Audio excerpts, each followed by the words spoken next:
I like it when a building exceeds the expectations. And in addition to solving what it is built for, it also gives a gift to the community it is part of. Every building we didn't do is a missed opportunity. We do everything from lamp designs to new cities from scratch. Here in New York, our first building was a building called the Court Scraper. And 25 years ago, our first building was the Copenhagen Harbor Bar. We've designed a museum that is a bridge spanning across a river in a sculpture park. And we've designed the home of the Lego brick. And we tried to imagine an architecture that would be as inviting and engaging as Lego is itself. So you can climb all the roofs like public playgrounds without a ticket.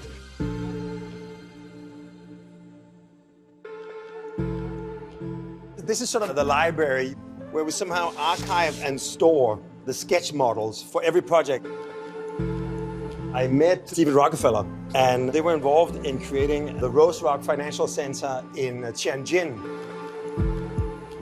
This is a 3D printed performance pavilion we've created in Austin.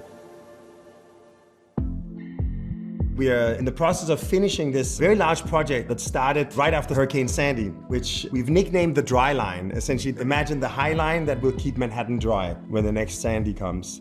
So this is essentially the waterfront of Lower Manhattan. We are realizing this entire East River portion is currently under construction, like maybe a third of it has already opened to the public. But the south tip, you don't really have the real estate to protect the city. So we made a study for the city where we looked at expanding the south tip of Manhattan with a little more park, and this little zone of green is what will protect the city. The last, let's say, 6 years have definitely not been a feast for all our traditional work. Because it's been like this perfect storm of one catastrophe after the other. And now lately, the constant threat of tariffs means that no one wants to commit any kind of long-term capital. So how have we survived the last 6 years? Around 2020, I made this kind of little bucket list of 5 projects that we have never done.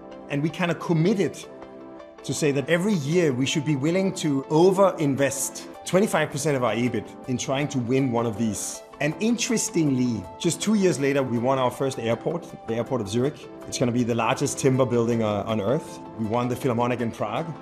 We're doing the Vegas Ace, and we're creating their home on the Strip. And the good thing, all of these kinds of projects are a little bit less dependent on the typical economics, because they are projects that need to happen. So in that sense, happily, we have survived actually doing the work we love. I studied at art school, sculpture, painting, and architecture. In the first, let's say, decade and a half of my career, when we would show up in the newspaper, it would always be in the cultural section. And I had a kind of wake-up moment. In January 2020, I was traveling in north of Brazil, and I ended up giving a talk making the argument that the ecological value, if preserved and protected, would also represent in long term the greatest economical value.